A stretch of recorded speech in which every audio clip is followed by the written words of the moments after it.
મોહિત પ્રતિષ્ઠાના જંગનું પરિણામ આવતીકાલે આવવાનું છે, ત્યારે તંત્ર કેટલું તૈયાર છે અને પરિણામોને લઈને બંને પક્ષોમાં વિશ્વાસ કેટલો જોવા મળી રહ્યો છે?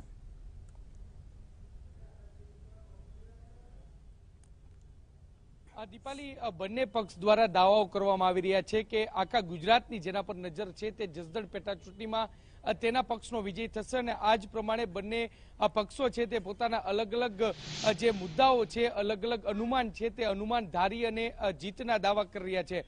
તંત્રની વાત કરવામાં આવે તો જસદણના જે વિછા રોડ પર જે મોડેલ સ્કૂલ આવેલી છે, મોડેલ સ્કૂલમાં સ્ટ્રોંગ રૂમ આખો ઉભો કરવામાં આવ્યો છે અને ત્યાં જે ઈવીએમ છે તે રાખવામાં આવ્યા છે. આવતીકાલની વાત કરવામાં આવે તો આવતીકાલે સવારના 8 વાગ્યે જે મતગણતરી છે તે મતગણતરી શરૂ થશે. અત્યાર સુધીમાં જે કુલ 71.25% જેટલું મતદાન થયું છે અને 1,65,325 મત જસદણની પેટા ચૂંટણીમાં પડ્યા છે અને તેની મતગણતરીની તૈયારીઓ શરૂ કરવામાં આવશે. સૌપ્રથમ બેલેટ પેપર છે તેમની ગણતરી થશે અને ત્યારબાદ કુલ 14 ટેબલ પર 19 જેટલા રાઉન્ડ છે તે મતગણતરી કરવામાં આવશે. અત્યાર સુધીની જે કાર્યવાહી છે, જે પ્રક્રિયા છે તેના પરથી અંદાજો લગાવી શકાય છે કે 11 વાગ્યા સુધીમાં જે પિક્ચર છે તે ક્લિયર થઈ જશે.